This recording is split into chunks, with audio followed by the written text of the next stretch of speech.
नमस्कार, आप देख रहे हैं पंजाब केसरी टीवी और मैं हूं प्रवीण झा। इस वक्त सीधे हमारे साथ जुड़ रहे हैं जन अधिकार पार्टी के राष्ट्रीय अध्यक्ष पप्पू यादव जी। पप्पू जी, पंजाब केसरी टीवी में आपका बहुत बहुत स्वागत है।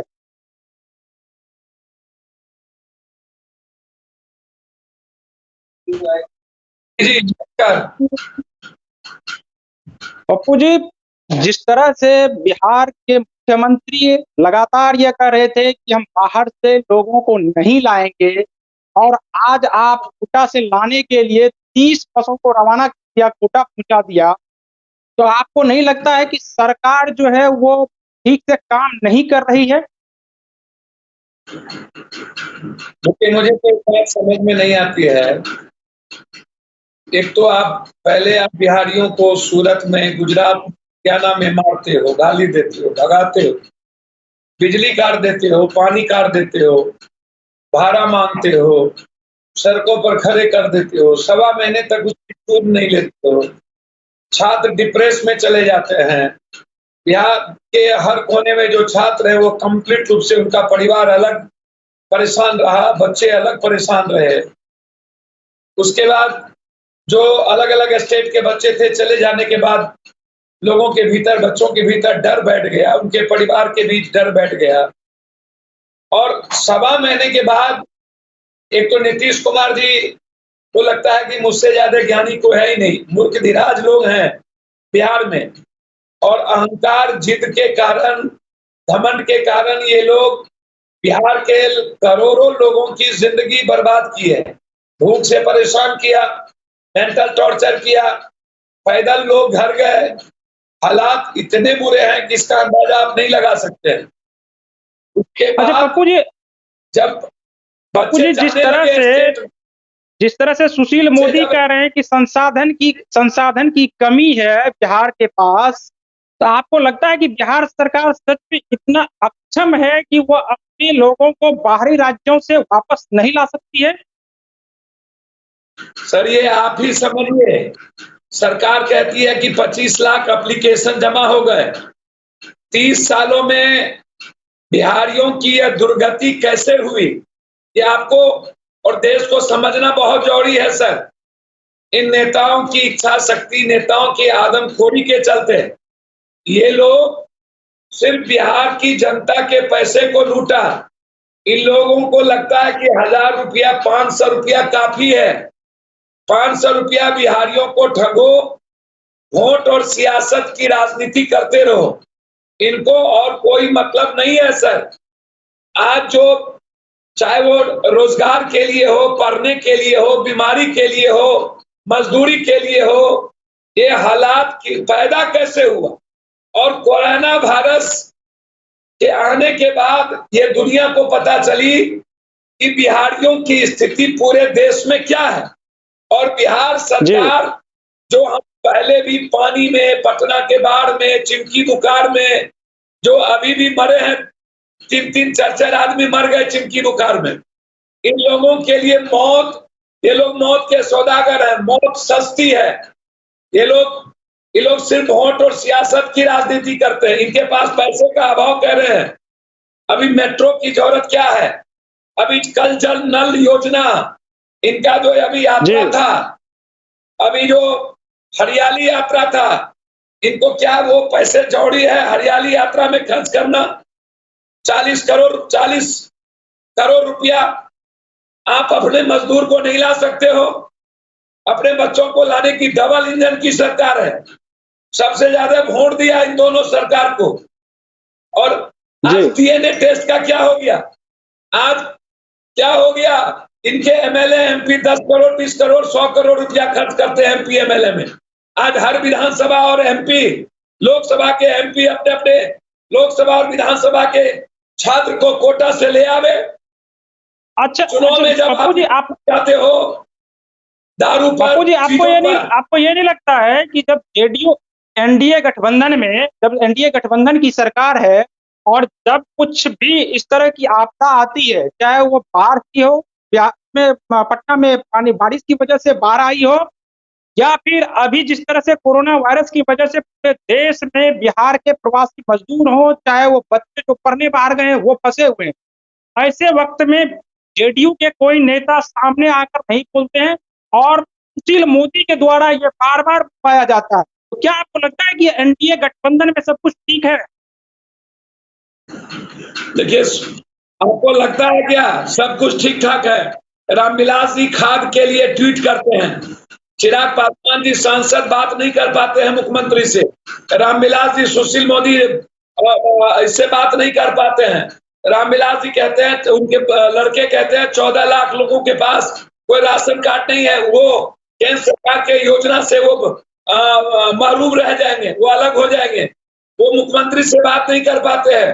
डिप्टी सीएम पानी में आपने नहीं देखा हाफ पैंट पहन के कैसे भागा, वो अपने पड़ोसी को मरने छोड़ दिया।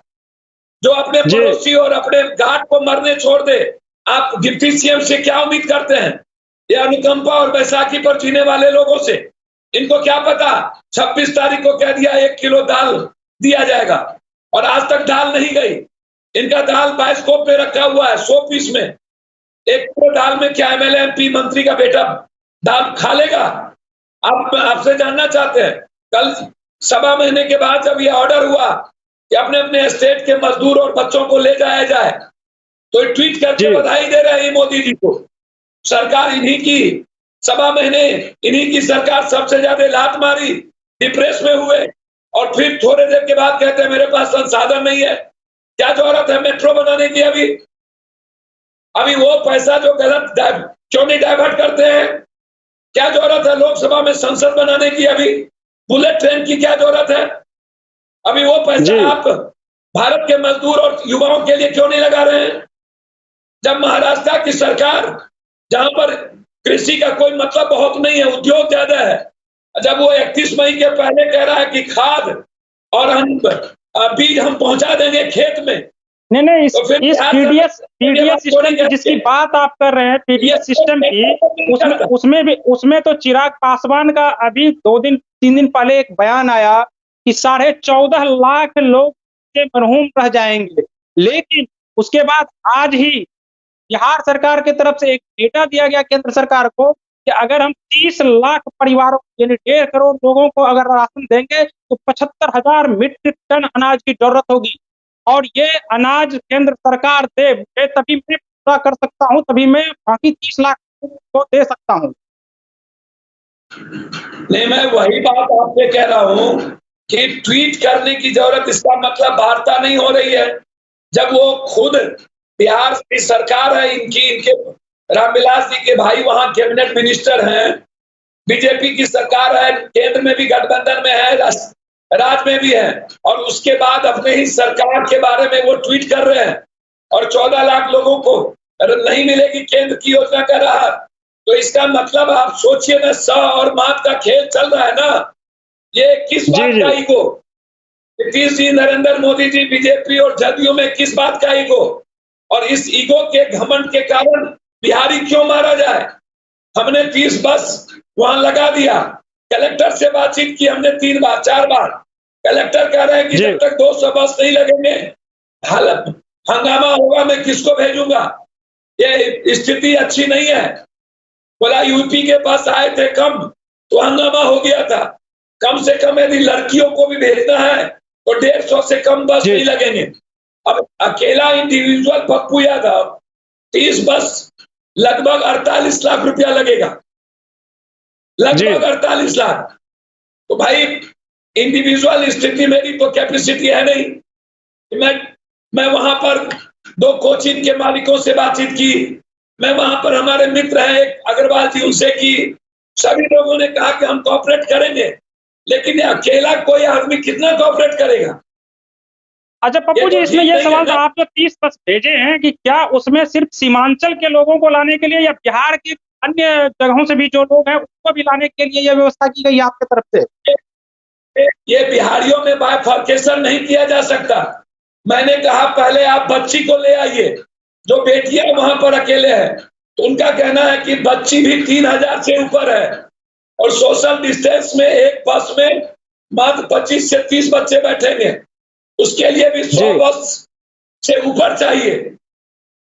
मैंने सीएम के ओएसडी से 2 बार बातचीत की, भैया जब बिहार सरकार को 600 बस सरकारी है तो कम से कम वो 600 बस तो भेज दो ताकि एक बार कोटा के बच्चे आ जाए। मैं तो लगातार कलेक्टर के टच में हूँ। आपको क्या लगता है कि बिहार सरकार क्यों नहीं भेज रही है बस? जी, आपको क्या लगता है बिहार सरकार क्यों नहीं भेज रही है बसें वहां पर, जिससे कि बच्चे को वापस लाया जाए? सर ये अपनी गलती को छुपाती है। अभी सुशील मोदी ने ट्वीट किया कि हम केंद्र ट्रेन लगाए, तो लगाओ ना। मैं तो कई दिनों से कह रहा हूं, एक केरल से चलाओ, एक अमृतसर से चलाओ, एक तेलंगाना से चलाओ, एक महाराष्ट्र से चलाओ, एक कोटा से चलाओ, 2 दिल्ली से चलाओ, कलकत्ता से चलाओ, आप लगाओ, सीधा बिहार के लिए ट्रेन की व्यवस्था करो।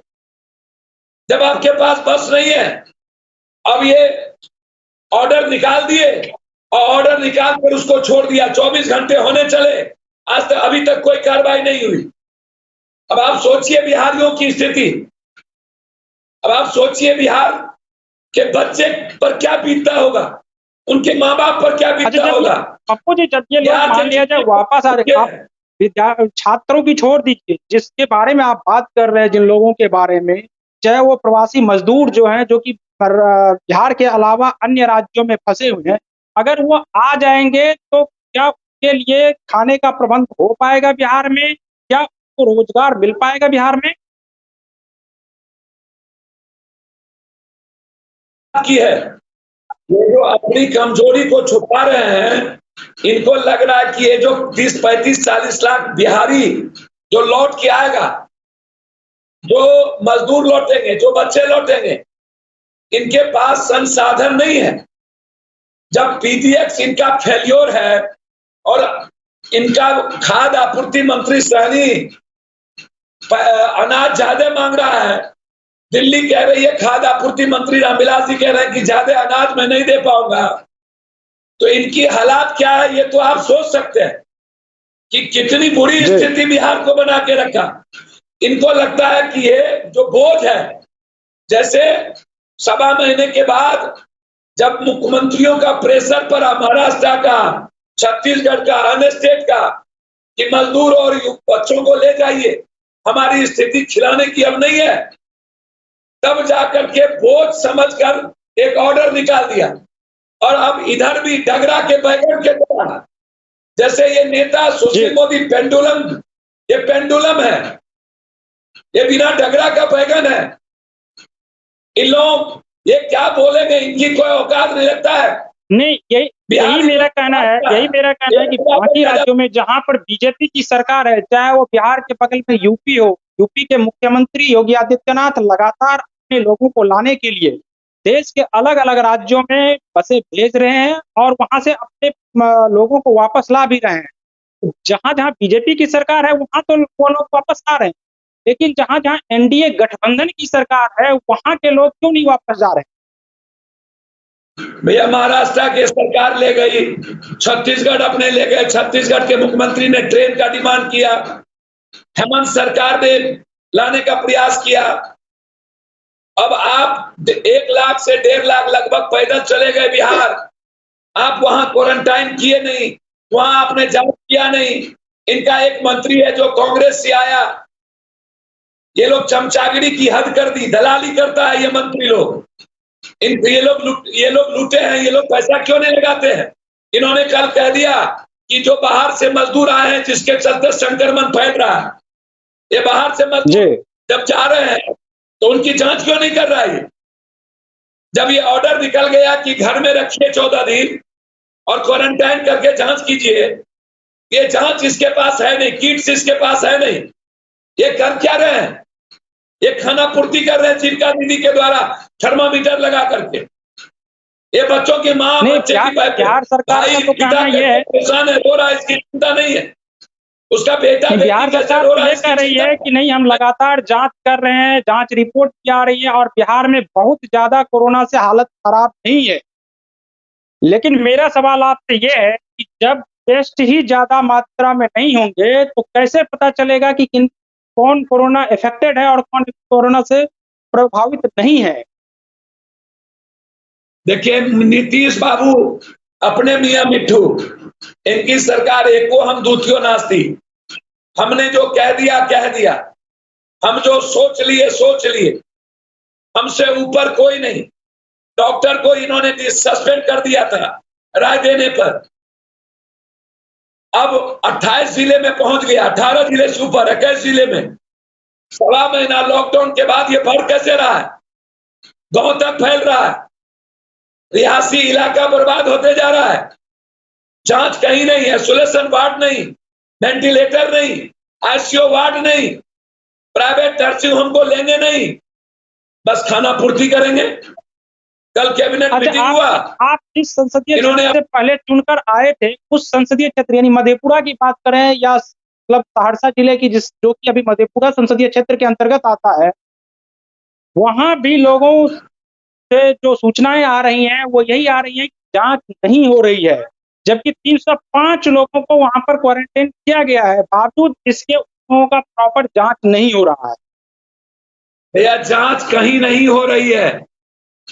जांच की स्थिति बुरी है। 6 ठो लैब है इनके पास। सर, चिमकी बुखार में इन्होंने वादा किया था कि अगले बार से चिमकी बुखार नहीं होने देंगे, हम नहीं मरेगा। अभी गर्मी बढ़ी नहीं है, पानी का प्रकोप है ही, लीची का कोई मतलब नहीं। 4 लोग मर गए। और जब कोई बच्चा आवाज उठाता है तो कल पटना यूनिवर्सिटी के छात्र अध्यक्ष के साथ 5 आदमी जन अधिकार छात्र परिषद के लोगों को जेल भेज दिया। कोटा में बच्चों पर केस हो रही है। ये आवाज को, एक तरफ भूख से मौत, एक तरफ मेंटल टॉर्चर, एक तरफ पीडीएक्स की लूट।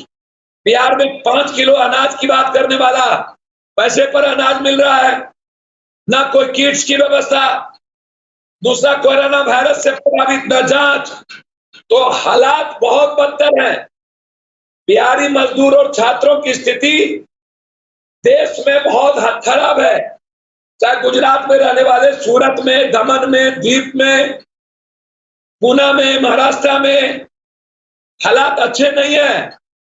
दिल्ली में आखिरी 1-2 सवाल आपसे अच्छी नहीं है।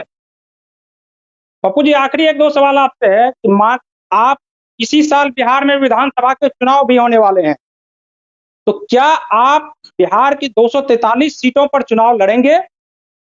और अगर आपकी, मान लिया जाए अगर आपकी सरकार बनती है, तो आप ऐसे लोगों के लिए क्या व्यवस्था करेंगे? सर, अभी तो पहले कोरोना वायरस से पहले ये लड़ाई हम लोग लड़े। हम सवाल बच्चों का भी, मजदूरों का, लगभग 9,000 अकाउंट में बाय चेक देश भर के मजदूरों और बच्चों के अकाउंट में मैंने पैसा 1,000, 1,500, 2,000 भेजे हैं।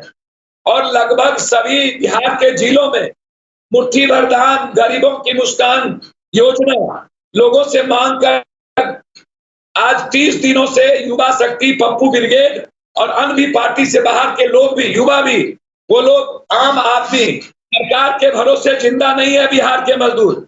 आम आदमी के कारण स्थिति थोड़ी मोड़ी आधे पेट की खाना पहुंच रही है। दिल्ली में लगातार मैं लोगों की मदद कर रहा हूं। लगातार जहां भी खबर मिल रही है वहां मैं उसके अकाउंट में डाल रहा हूं। अभी सवाल है कि भूख से बचाने का, बच्चों को लाने का, बिहारियों को ये गर्मी में बचाने का। अभी सवाल चुनाव नहीं है पप्पू यादव के लिए।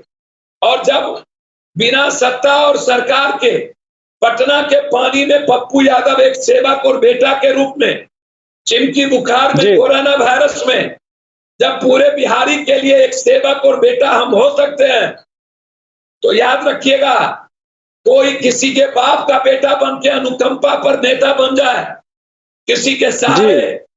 मैं बिहार के 12 करोड़ का बेटा हूं और एक बेटे की भूमिका जो होती है उससे ज्यादा बिहारियों के लिए निभाऊंगा। आखिरी सवाल पप्पू जी आपसे कि आप चूंकि दिल्ली में बैठे हुए हैं, तो अपने सीमांचल वासियों के लिए आप वहां से क्या कर रहे हैं? मैंने आपको क्या कहा, 9,000 अकाउंट में बाय चेक, 2,000, 1,500, मेरी जो आईटी टीम है 5 टीम, वो लगातार काम कर रही है। पूरे जिले में सभी जगह हमारे लोग खाना पहुंचा रहे हैं, मदद पहुंचा रहे हैं, सैनिटाइजर पहुंचा रहे हैं, बांस पहुंचा रहे हैं। पूरे भारत के स्टेट में लगभग मेरे लोग खाना और लोगों की मदद पहुंचा रहे हैं। दिल्ली में डेली 1.25 महीना लगातार 5 केजी आटा, 1 केजी दाल, कड़वा तेल और 500 रुपया लगभग बिहार, यूपी, मध्य प्रदेश के मजदूरों को मेरे द्वारा दिया जा रहा है। डेली, प्रत्येक दिन, हर दिन लोगों को मिल रहा है। कोई दिन नहीं 1.25 महीने में जिस दिन मजदूरों को, चाहे वो मध्य प्रदेश के हो, यूपी के हो, बिहार के हो, हम बाइफरकेट नहीं कर रहे हैं। और हर दिन 500 रुपया एक व्यक्ति और एक परिवार को 5 किलो आटा, 1 किलो दाल और सरसों तेल मैं दे रहा हूं।